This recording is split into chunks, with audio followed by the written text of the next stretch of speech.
warahmatullahi wabarakatuh. Pada hari ini, bagaimana keadaannya Bapak Ibu? Sehat?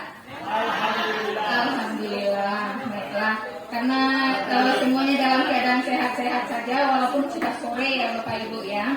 Baiklah. Pada hari ini saya akan menyampaikan pemahaman saya mengenai pembelajaran di modul 1.4 di pendidikan guru penggerak, yaitu mengenai budaya positif.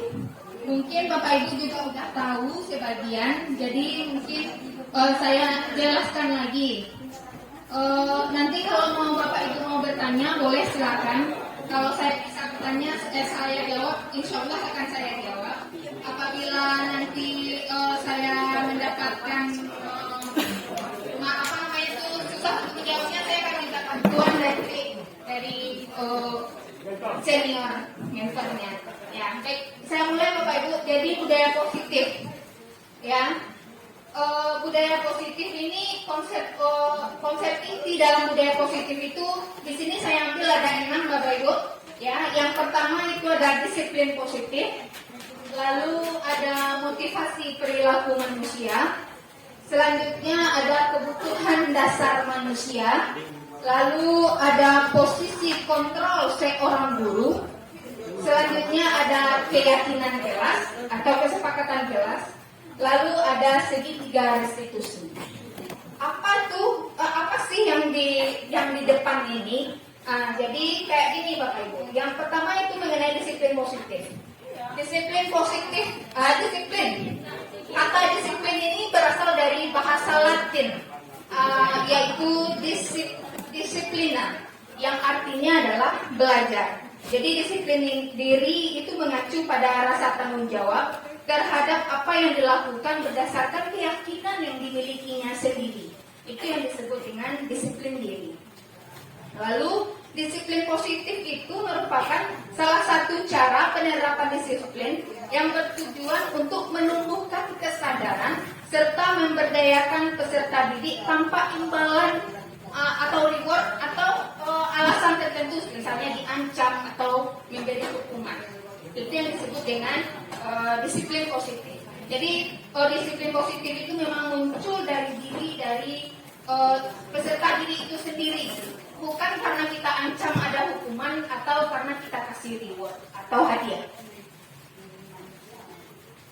Lalu selanjutnya, jadi disiplin positif ini merupakan cara penerapan disiplin yang mengajarkan anak untuk bertanggung jawab dan menumbuhkan sendiri kesadaran dirinya.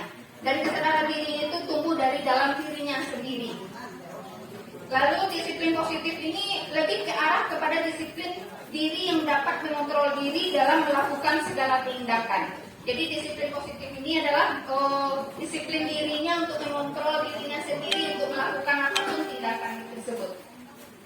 Ya, lalu di sini pada disiplin positif ini atau disiplin diri ini murid menyadari dan memahami dari disiplin itu tuh memang muncul dari motivasi dalam dirinya sendiri.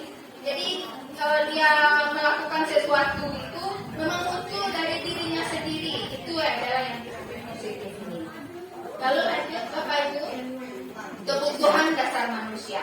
Ya, jadi manusia itu mempunyai ada kebutuhan dasarnya Bapak Ibu.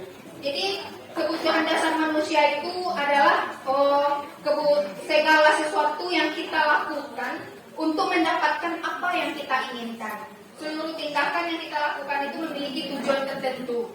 Dan segala usaha terbaik yang kita lakukan merupakan dalam rangka agar kebutuhan dasar kita tersebut dapat terpenuhi. Ya, nanti bisa saya kasih yang contohnya. Kebutuhan dasar manusia itu ada 5 Bapak Ibu. Ya, ada 5. Yang pertama itu adalah survival, ya kayak gitu bacaannya Bu.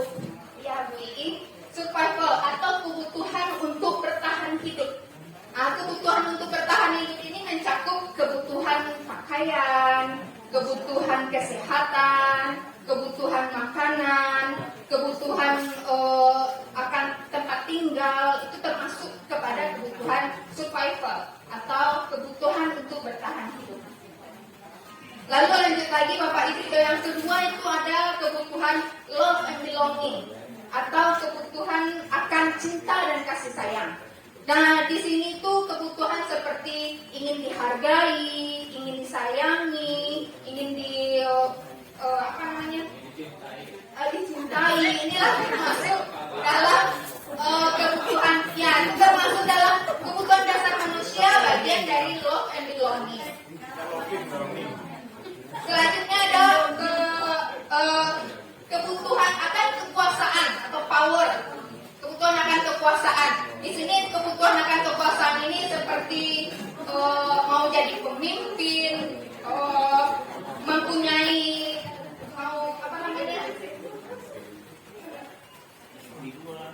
saya lihat lagi dulu.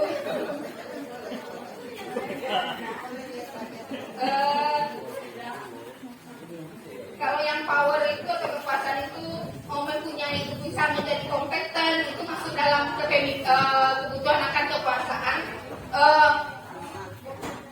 Menjadi pemimpin tadi yang sudah saya bilang, berprestasi, diakui dan didengar itu adalah masuk dalam kebutuhan akan kekuasaan atau power.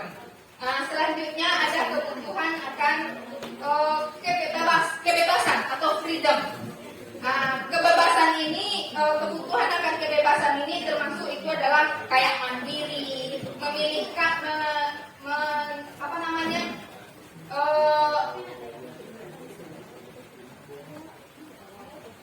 memilih sendiri apa yang diinginkan, itu termasuk dalam kebutuhan akan kebebasan atau freedom.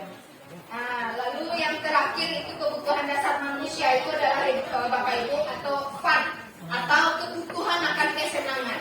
Kebutuhan akan kesenangan itu yang termasuk itu seperti bermain, bergembira, tertawa, itu termasuk dalam kebutuhan dasar manusia yang bagian fun atau kesenangan. Jadi sama juga kayak itu Bapak Ibu, murid kita juga punya kebutuhan dasar ini. Selain kita sebagai guru punya kebutuhan dasar ini, murid kita juga punya kebutuhan dasar ini.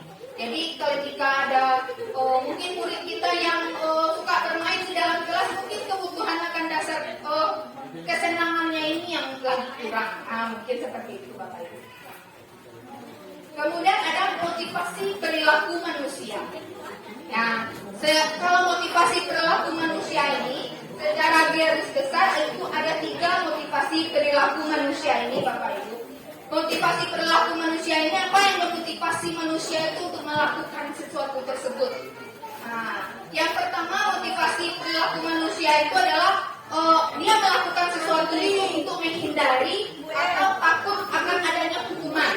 Contoh, Bapak Ibu, maaf ya Bapak Ibu, contoh kalau Bapak Ibu itu takut terlambat itu karena takut dihukum oleh Pak Kepala Sekolah, berarti motivasi yang Bapak Ibu dapatkan itu adalah motivasi karena ketidaknyamanan atau takut mendapat hukuman dari Kepala Sekolah. Itu tadi. Yang kedua itu motivasi karena mau mendapatkan imbalan atau penghargaan. Jadi misalnya Bapak Ibu itu datang ke sekolah ini takut terlambat tapi ingin mendapatkan reward dari kepala sekolah, berarti Bapak Ibu ada pada motivasi perilaku untuk mendapatkan penghargaan atau imbalan. Selanjutnya yang ketiga, yaitu adalah memang motivasi yang hadirnya dari dalam diri Bapak Ibu itu sendiri. Ya. Jadi Bapak Ibu datang ke sekolah ini takut terlambat karena memang merasa malu kalau terlambat. Itu berarti kan motivasinya itu datang dari Bapak Ibu sendiri. Itu yang disebut dengan motivasi yang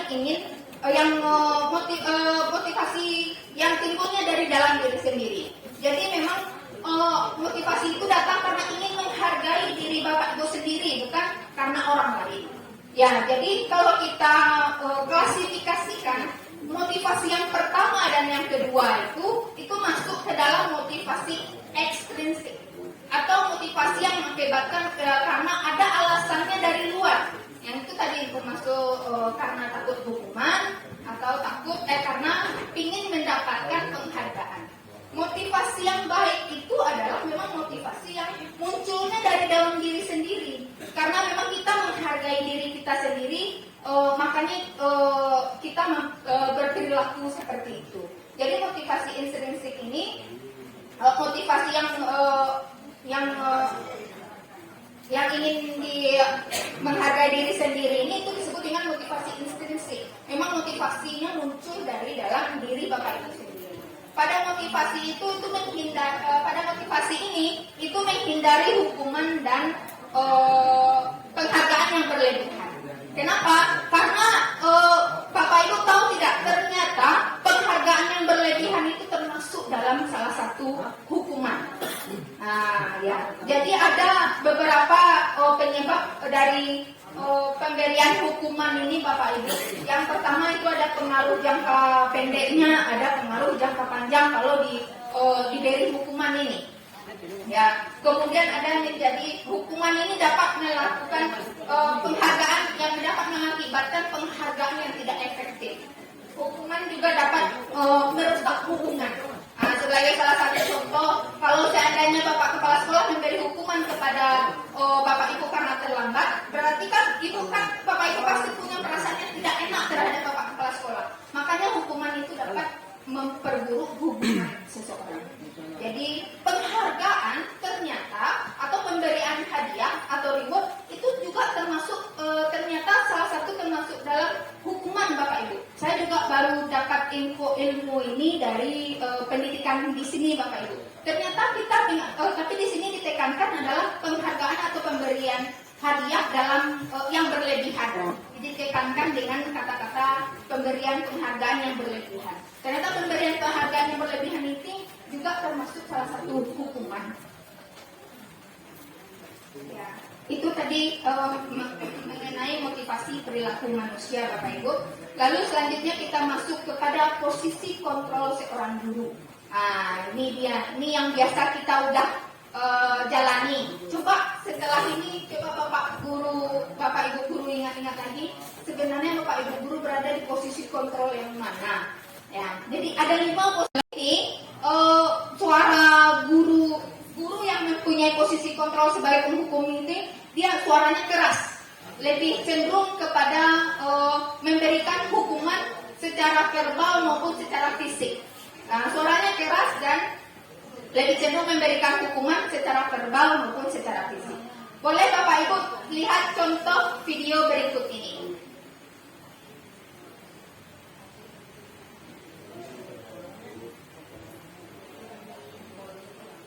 Oh, tidak terdengar suaranya. Ini lupa buat speaker.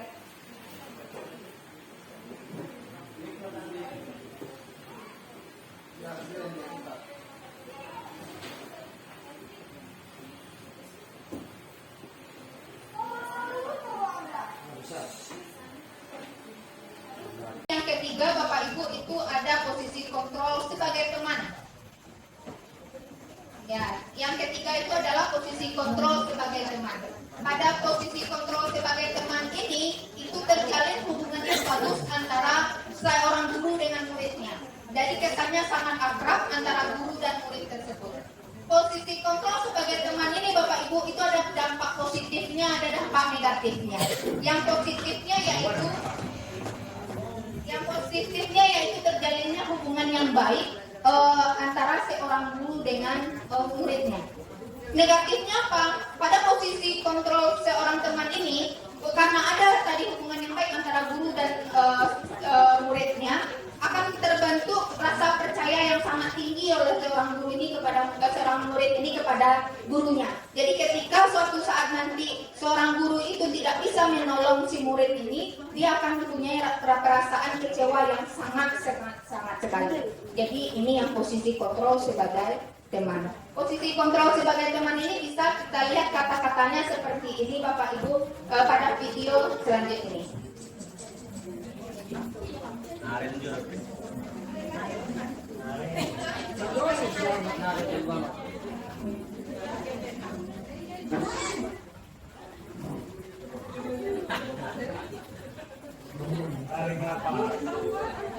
Wah, sudah berapa ini?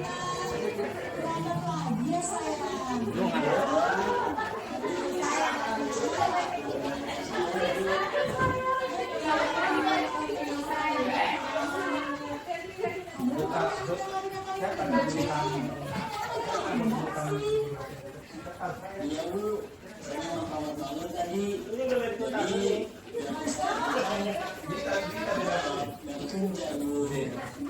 Terus sudah sana nanti lain kali larinya lebih kenceng lagi ya. Biar gak terlambat lagi. Bikin senang ibu demi ibu. Bisa kan? Terus sudah sana gimana sih urusan absen lagi? Ada saja. Jadi itu tadi contoh kata-kata pada posisi kontrol sebagai teman Bapak Ibu. Jadi gurunya itu cenderung sangat akrab kesannya dengan murid. Cuman ada dampak positifnya, ada juga dampak negatifnya kalau posisi kontrol seorang guru itu menjadi seorang teman. Guru cari aman itu. Baiklah, selanjutnya Bapak Ibu, itu posisi kontrol yang keempat yaitu adalah posisi kontrol sebagai pemantau. Nah, pada posisi kontrol sebagai pemantau ini, itu seorang guru itu mengawasi siapa yang akan dipantaunya. Siapa yang menjadi pantaunya itu dia merasa bertanggung jawab dengan orang yang akan dipantaunya itu. Memang dia bertindak itu berdasarkan peraturan. Apa-apa yang dilakukan murid itu dia lagi peraturannya apa. Apa-apa yang dilakukan murid itu konsekuensinya harus ada. Seperti itu.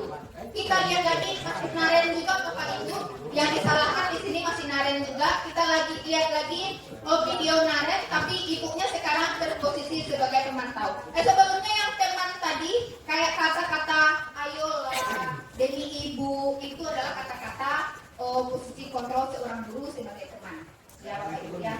Kalau yang pemantau ini dia cenderung sebagai mengawasi. Nah, mengawasi maksudnya dia merasa bertanggung jawab dengan orang yang diawasinya itu. Itu posisi kontrol seorang guru sebagai pemantau. Contohnya ini Naren lagi Bapak Ibu dengan guru sebagai pemantau.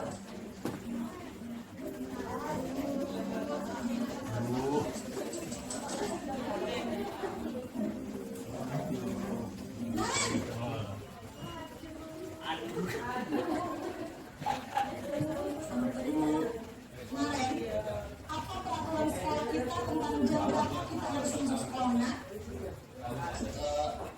Harus di sekolah terlebih dulu.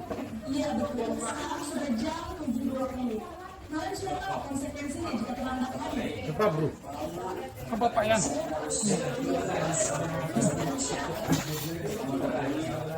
Iya benar, konsekuensinya demikian. Jadi nanti jam 9.30 pas istirahat, kamu harus tinggal di kelas, kerjakan tugas kamu untuk ketinggalan dulu ya.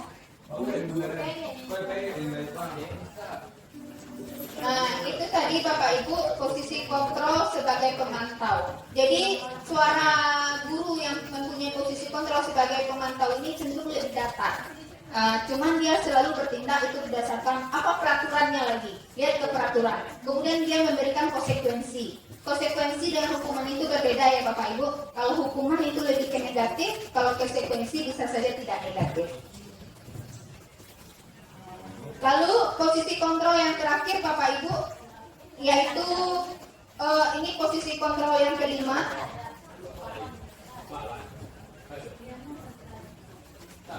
Nih, posisi kontrol yang kelima yaitu posisi kontrol sebagai seorang manajer.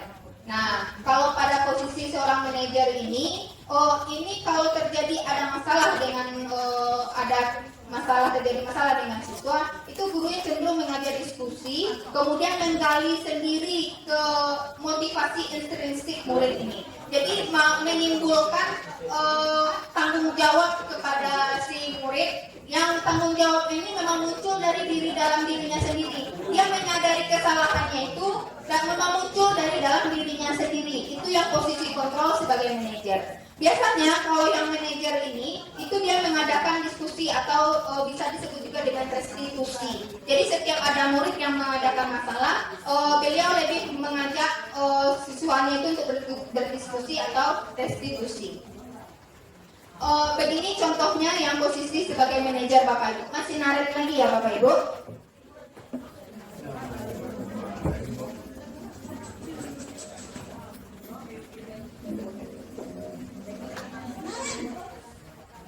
Bekang. Maaf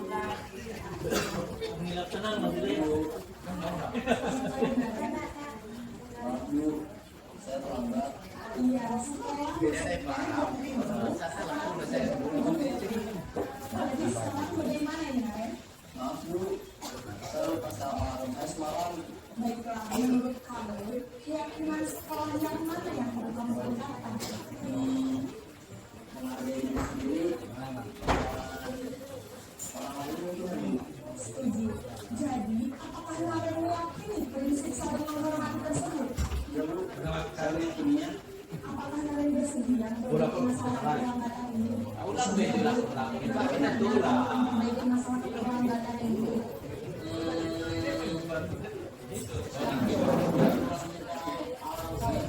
Baik, saya akan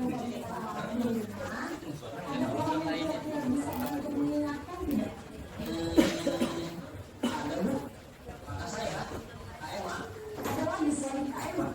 Selain Kak Emma, ada ibu saya. Baik, jadi yang mengingatkan Ren adalah Kak Emma dan Ibu Fabio. Kira-kira akan biasa awal kapan Ren? Setelah sekolah, akan semua saya lakukan. Baik, jadi Ren akan setelah awal bangun besok pagi akan diingatkan oleh kakak dan ibu dan ayah. Karena bisa begitu agar tidak terlambat lagi. Baik, Ren. Terima kasih atas kamu. Hari-hari coba. Nah, baiklah Bapak Ibu, itu tadi posisi kontrol sebagai manajer. Contohnya ya Bapak Ibu.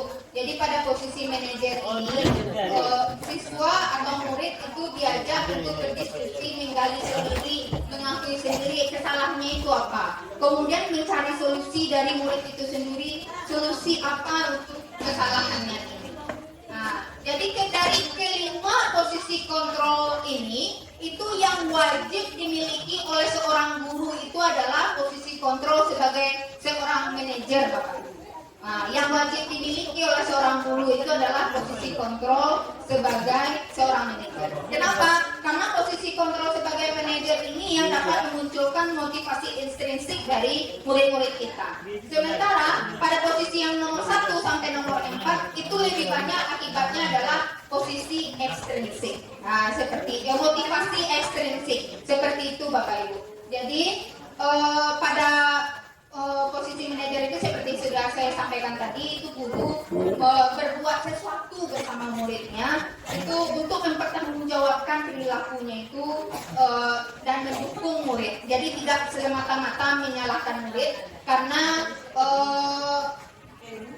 kadang-kadang tidak semua orang karena kesalahan itu juga merupakan sebuah proses pembelajaran Bapak Ibu. Nah, posisi manajer ini juga mengacu pada restitusi sehingga terciptanya identitas positif. Jadi kalau kita mempunyai posisi kontrol sebagai seorang manajer, itu dapat mengakibatkan atau menghasilkan anak yang mempunyai identitas positif, Bapak Ibu. Lanjut, kemudian keyakinan sekolah. Nah, kalau keyakinan sekolah ini mungkin sebagian dari kita udah ikut serta membuatnya ya Bapak Ibu, karena saya lihat udah dari di PMM Bapak Ibu udah ada yang membuat aksi nyata yaitu mengenai keyakinan kelas atau kesepakatan kelas ini. Jadi kesepakatan kelas ini memang terwujudnya guru berperan dalam mewujudkan terbentuknya kesepakatan sekolah atau kelas ini dengan adanya kesepakatan antara guru dengan murid. Kesepakatan kelas ini juga berupa pernyataan universal Bapak Ibu dan mudah diingat, dipahami dan harus diterapkan di lingkungan sekolah. Itu yang kesepakatan kelas ini. Ada beberapa kriteria untuk kesepakatan kelas ini Bapak Ibu. Yang pertama itu kata-katanya itu bersifat abstrak. Lalu kata-katanya berupa pernyataan universal, kemudian dibuat dalam pernyataan positif. Jadi kesepakatan kelas ini harus dibuat dalam kalimat yang positif Bapak Ibu, tidak boleh negatif. Nah, tulisannya sedikit saja agar mudah diingat. Lalu sesuai dengan kondisi dan keadaan sekolah sehingga mudah diterapkan. Selanjutnya itu melibatkan warga sekolah, karena yang mau menerapkannya ini nanti kan semua warga kelas atau warga sekolah. Kalau kesepakatannya berbentuk kesepakatan sekolah, berarti warga sekolah. Kalau kesepakatan berbentuk kesepakatan kelas, berarti warga kelasnya. Itu yang keyakinan kelas. Saya yakin Bapak Ibu udah paham karena udah banyak juga yang menjalaninya. Kemudian ada segitiga restitusi. Karena tadi ada posisi kontrol, tadi kan berkaitan dengan karena kita wajib memiliki posisi kontrol sebagai manajer. Manajer ini kita juga harus bisa melakukan yang namanya segitiga restitusi, Bapak Ibu. Apa itu segitiga restitusi? Jadi segitiga restitusi ini adalah suatu proses dialog yang dijalankan baik itu oleh seorang guru atau orang tua. Jadi segitiga restitusi ini bisa kita terapkan juga di rumah Bapak Ibu dalam mendisiplinkan positif anak-anak di rumah. Jadi diskusi yang dijalankan oleh seorang guru atau orang tua agar dapat menghasilkan murid atau anak yang mandiri dan bertanggung jawab. Itu yang disebutkan mendisiplinkan positif anak-anak di rumah. Jadi diskusi yang dijalankan oleh seorang guru atau orang tua agar dapat menghasilkan murid atau anak yang mandiri dan bertanggung jawab. Itu yang disebut dengan segitiga restitusi.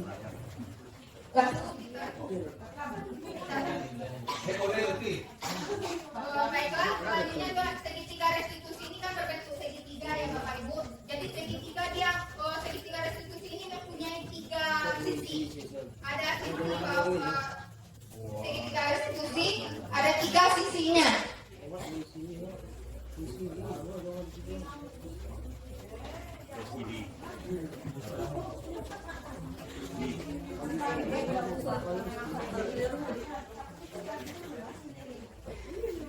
Ya, jadi dikomplain sama Bapak PP, Bapak Ibu, segitiga tentu ya 3 sisinya ya. Jadi segitiga restitusi ini ada 3 sisi yang masing-masing sisinya itu mempunyai masing-masing sendiri. Yang sisi pertama itu adalah sisi menstabilkan identitas Bapak Ibu. Jadi pada posisi menstabilkan identitas ini, Bapak Ibu itu seperti memberi dukungan kepada muridnya. Jadi ketika ada murid yang bermasalah, itu kita tidak semeta-meta memberikan menyalahkan murid itu, tapi mempunyai kata-kata yang contohnya berbuat salah itu tidak apa-apa, atau berbuat salah itu manusiawi, atau ibu juga pernah kok berbuat salah. Itu salah satu kata-kata dalam menstabilkan identitas dalam segitiga restitusi. Jadi ini yang segitiga restitusi Bapak Ibu. Yang pertama itu ada sisi yang pertama itu menstabilkan identitas. Itu yang tadi yang yang saya bilang Bapak Ibu, menstabilkan identitas ini bagaimana kita menyelesaikan masalah bersama siswa, tapi tidak semata-mata menyalahkan siswa tersebut, tapi lebih kepada menstabilkan identitasnya. Nanti saya berikan contoh. Kemudian yang sisi yang kedua itu validasi tindakan yang salah. Ya Bapak Ibu ya. Saya lanjut dulu, nanti bisa saya jelaskan. Kemudian yang ketiga itu menanyakan keyakinan. Mana itu yang menstabilkan identitas ini? Jadi menstabilkan identitas ini Bapak Ibu itu usaha yang dilakukan guru untuk mengubah identitas muridnya yang awalnya itu merasa gagal kalau telah berbuat salah menjadi identitas yang kesuksesan, karena berdasarkan prinsip dari membuat kesalahan itu adalah sebuah proses pembelajaran. Itu yang menstabilkan identitas. Yang seperti saya sampaikan tadi, di sini kita bisa mengeluarkan kata-kata seperti berbuat salah itu tidak apa-apa, tidak ada manusia yang sempurna, atau ibu juga pernah kok berbuat salah. Itu adalah kata-kata dalam menstabilkan identitas. Selanjutnya itu validasi tindakan yang salah. Sisi selanjutnya itu validasi tindakan yang salah. Di sini guru itu berperan untuk menggeser yang semula menggeser murid yang semulanya stimulus respon menjadi proaktif. Kemudian berdasarkan prinsip berperilaku berupaya memenuhi suatu kebutuhan tertentu. Lalu menggali dan mengakui kebutuhan murid dapat akan memperbaiki hubungan dengan murid. Pada menstabilkan validasi tindakan yang salah ini, Bapak Ibu dapat mengatakan kata-kata Misalnya muridnya melakukan sesuatu kesalahan, kemudian di sini dikasih dukungan dengan kata-kata seperti padahal kamu bisa melakukan yang lebih buruk lagi dari ini, atau untuk kamu tidak melakukan hal yang lebih buruk lagi dari ini, atau kamu bisa punya alasan mengapa melakukan hal ini. Terus ada lagi, kamu patut bangga pada dirimu sendiri karena telah melindungi sesuatu yang penting bagimu. Nah, itu kata-katanya. Atau kamu boleh mempertahankan sikapmu itu, tapi ada satu hal lagi yang harus ditambahkan. Nah, itu salah satu kata-kata pada validasi tindakan yang salah. Selanjutnya itu menanyakan keyakinan. Di sini murid diberikan pertanyaan-pertanyaan berdasarkan keyakinan yang sudah kita sepakati, Bapak Ibu. Jadi pertanyaan-pertanyaan memunculkan motivasi intrinsik dari diri murid itu sendiri. Kemudian mampu menaikkan keyakinan dengan tindakan yang salah yang telah dilakukan murid tersebut. Nah, itu dia segitiga restitusi, Bapak Ibu. Di sini salah satu kata-kata untuk menanyakan keyakinan itu adalah seperti yang Ibu yang naren tadi, apa kesepakatan yang udah kita apa yang kita percaya sebagai keyakinan kita di kelas atau sekolah, apa nilai-nilai umum yang sudah kita sepakati. Seperti itu kata-katanya, Bapak Ibu. Pertanyaannya seperti itu, jadi muridnya langsung menjawab itu memang muncul dari dalam diri muridnya, bukan dari gurunya. Mungkin itu penyampaian saya, Bapak Ibu, tentang budaya positif. Mudah-mudahan apa yang saya sampaikan hari ini ada fungsi dan dampaknya untuk Bapak Ibu semua. Untuk selanjutnya saya buka sesi tanya jawab, Bapak Ibu. Kalau saya bisa menjawab, insya Allah saya langsung jawab nanti. Tapi kalau tidak, tentu saya minta bantuan kepada PP yang sudah senior, Bapak Ibu. Silakan Bapak Ibu, kalau ada yang mau bertanya, Bapak Ibu. Ya, silakan Pak Roni. Terima kasih. Assalamualaikum warahmatullahi wabarakatuh. Luar biasa penampilan Ibu hari ini, walaupun sore tetap semangat. Ada beberapa hal yang saya tangkap, saya ingin ada yang saya tanyakan agar disiplin positif ini terbiasa di sekolah kita. Bagaimana langkah-langkah kita ketika melihat sesuatu kita melakukan sebuah kesalahan? Bagaimana langkah-langkahnya kira-kira? Mungkin itu saja, Bu. Terima kasih terkait tentang disiplin positif tadi. Sehingga tidak ada tiga motivasi tadi. Tidak ada siswa melakukan sesuatu karena hukuman, karena reward. Itu saja, Bu. Terima kasih. Assalamualaikum warahmatullahi wabarakatuh. Baiklah Pak Roni, saya akan coba menjawabnya, Pak Roni. Untuk saya ya Pak Roni ya.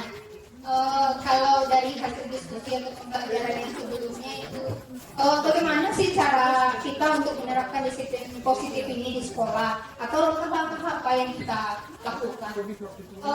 Tadi kan saya sampaikan itu bagaimana caranya disiplin positif itu memang memunculkan dari motivasi intrinsik dari siswa itu, bukan dari orang lain atau karena ada hukuman atau imbalan tadi ya Bapak Roni ya. Sebenarnya langkah yang pertama itu adalah seperti yang kami diskusikan kemarin itu Pak Roni, memulai dari diri sendiri Pak Roni.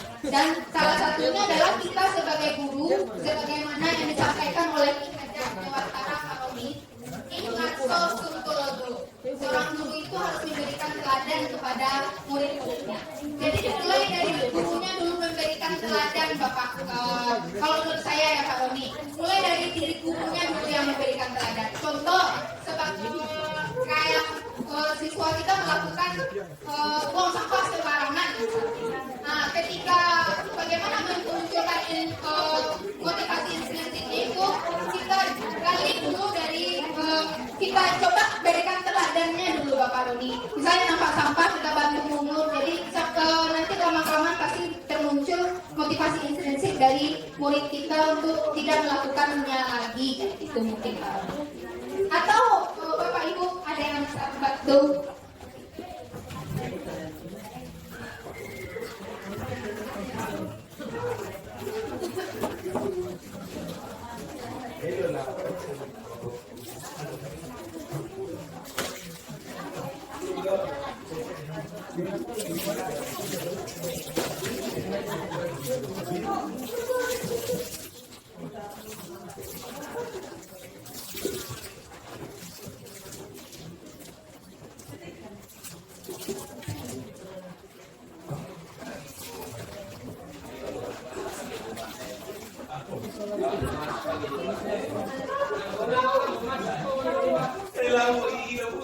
Ya, Bapak Ibu, ini pengalaman Ibu Nia sangat menarik masalah disiplin-disiplin. Satu lagi selain langkah sebagai contoh dan teladan yang harus kita terapkan juga mindset kita. Benar Ibu Nia telah menyampaikan video tadi. Itu kita posisikan diri kita di mana? Jadi kita harus kembali lagi ke posisi kita sebagai seorang manajer sehingga kita sanggup melaksanakan segitiga restitusi. Jangan nanti materi yang punya ini cuma tinggal lewat, nggak diaplikasikan. Jangan lagi kita sebagai pemimpin, apalagi membuat anak merasa semakin bersalah. Kita harus kembali ke manajer.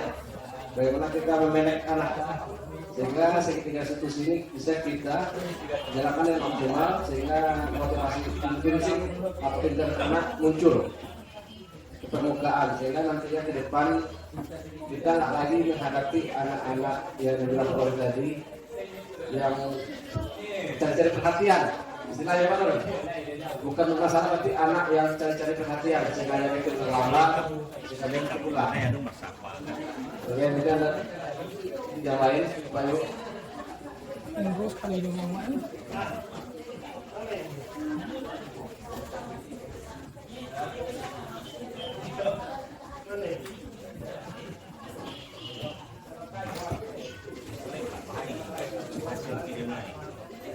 Baiklah, terima kasih kepada Pak Zel yang sudah menambahkan tadi. Jadi seperti itu Pak Roni, kalau saya perjelas lagi yang dibilang Pak Zel tadi, coba kita ubah posisi kontrol kita dulu. Coba kita tinggalkan tadi yang posisi kontrol seperti penghukum, pembuat rasa bersalah. Jadi itu yang kan posisi kontrol yang mengakibatkan ekstrinsik, ketimbulan motivasi ekstrinsik dari anak-anak. Coba kita bersikap seperti manajer. Mungkin kayak itu yang disampaikan oleh Pak Zel tadi. Ya, ada lagi Bapak Ibu yang mau ditanyakan? Bagaimana? Saya kembalikan dulu sama Pak Roni. Gimana Pak Roni? Terima kasih Bu, cukup Bu. Oke, terima kasih Pak Roni atas pertanyaannya. Selanjutnya apakah ada lagi yang mau ditanyakan Bapak Ibu? Tidak ada? Pas Bapak Ibu? Mas. Baiklah, kalau memang tidak ada lagi yang mau ditanyakan Bapak Ibu, mungkin sampai di sini dulu pertemuan kita ini yang tentang penyampaian budaya positif ini.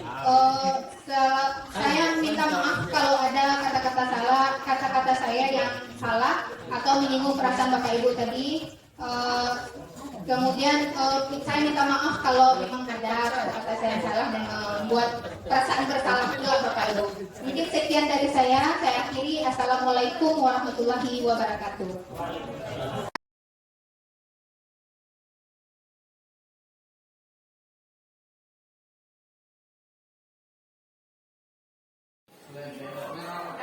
Oke, assalamualaikum warahmatullahi wabarakatuh.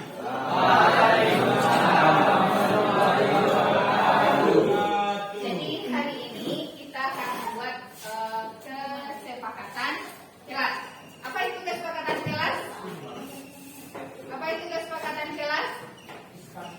Sepakat. Keputusan bersama boleh. Jadi kesepakatan ini atau keputusan bersama ini mirip-mirip seperti peraturan kelas ya. Tapi peraturannya ini bahasa lebih bagusnya itu kesepakatan.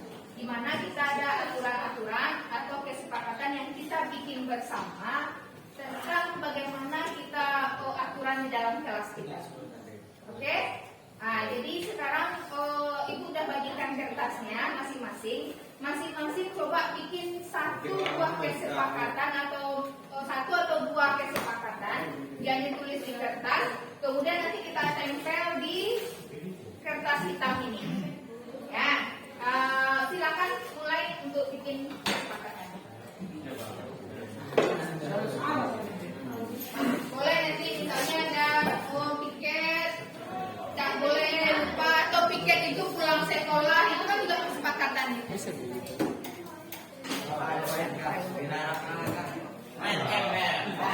diskusi juga boleh. Mau diskusi apa kesepakatan mau dibikin?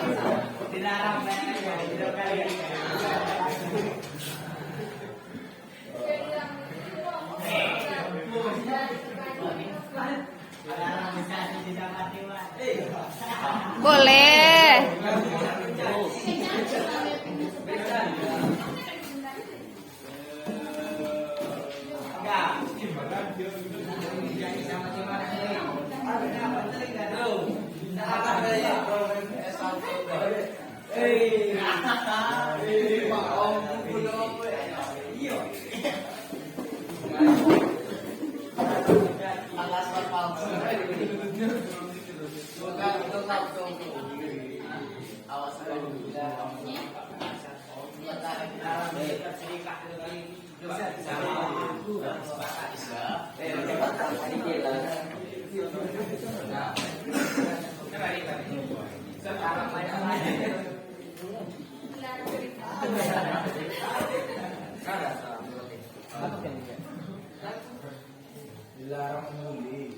Boleh.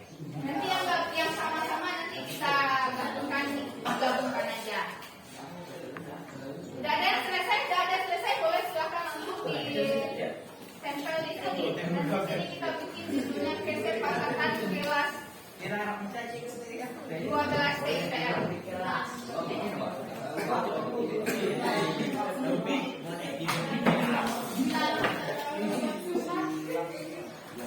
Boleh itu.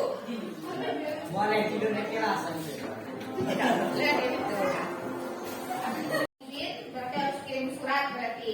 Ini bisa kita pakai ya. Kemudian dilarang main FF. Ini dilarang main FF. Bukan tak bisa. Dilarang main FF. Tadi mana lagi? Dilarang main game. Ini dilarang main ML. Ya, mana lagi?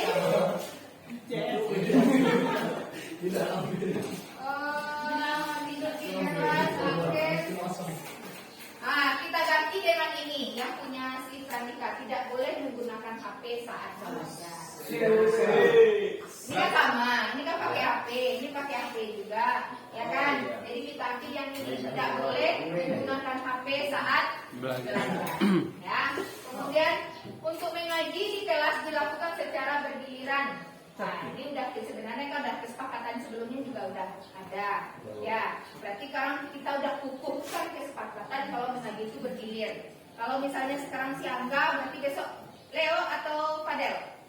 Leo. Nah, berarti bergilir Leo, Mayora, Siva, Amel, habis itu Repal, Fadli, biasa kayak itu ya.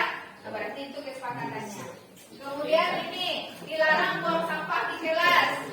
Ya, buang sampah itu di tempatnya. Tadi sudah menyampaikan juga apa akibatnya kalau buang sampah sembarangan? Apa akibatnya?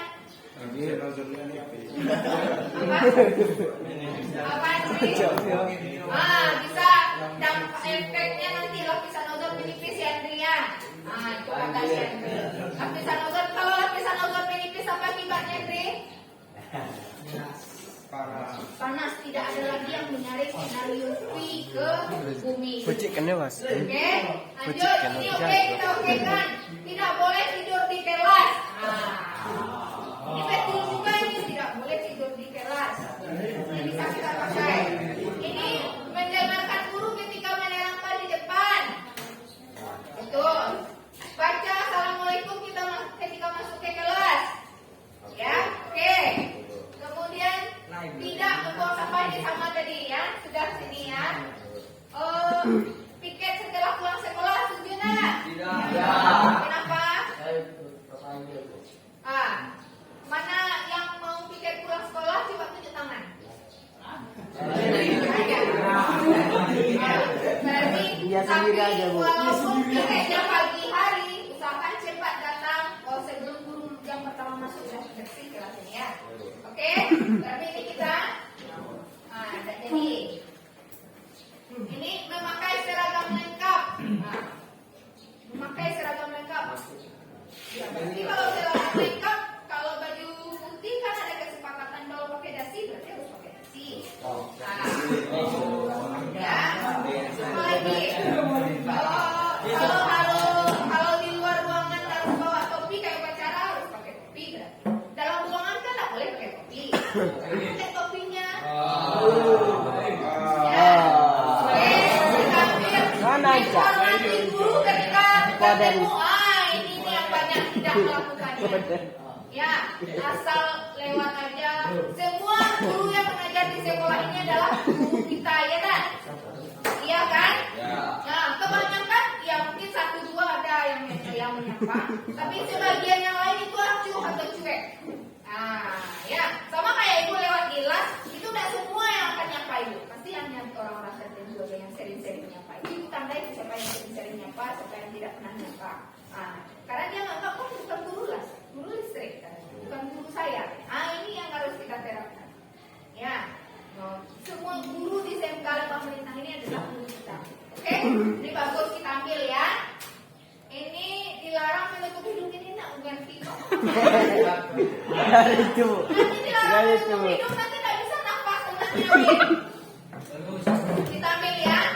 Lalu dilarang mencuri pena. Itu masuk. Ya, dilarang mencuri pena ini karena kebanyakan hilang tiap hari hilang. Ini tidak membeda-bedakan teman dan saling membantu. Kita tambahkan saling membantu dalam hal kebaikan. Ya, nanti yang itu ya. Ya, nanti membantu pula dalam ujian itu salah. Saling membantu dalam hal kebaikan.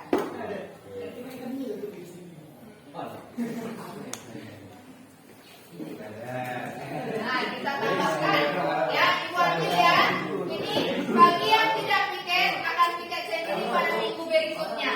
Ini lebih tepatnya ke konsekuensi, bukan kesepakatan. Konsekuensi itu apa? Akibat dari melanggar kesepakatan. Nah, itu konsekuensi. Akibat dari melanggar kesepakatan. Kalau kita udah kesepakatan hari ini piket, berarti dia harus piket. Nah, ya, ini bisa kita ambil tapi bagian untuk konsekuensinya. Ini dilarang makan saat jam pembelajaran berlangsung, ini boleh. Ini dilarang meminta kirim sedekahnya, apa maksudnya nih? Ini udah masuk ini. Ya, kita ambil ya. Dilarang berkelahi di kelas. Ada berkelahi di kelas? Nah, tapi kita ambil juga. Kenapa? Ibu, kita mau menekankan yang namanya anak listrik kita bersaudara, ya kan? Kalau saling bersaudara berarti kita tuh saling jaga. Ya nah, semarah-marah aja sama apa sama saudaranya, tapi tidak akan bisa berkelahi. Saya sama adik saya di rumah berkelahi tuh, Bu. Apakah selamanya nggak berkelahi? Nah ya, apakah sampai baku hantam? Tidak ya. Ada yang berkelahi sama adiknya di rumah pernah sama-sama laki-laki baku hantam? Ada? Ada? Yang cowok lah, jangan yang cewek. Ada? Ada ya, pasti baik lagi. Oke, mana lagi tadi? Ini udah, berkelahi udah. Menjaga ketertiban di lokal, jaga perkataan dan ucapan. Ini bagus untuk membentuk attitude, ya kan? Karena kan sebelumnya juga udah hidup sampai.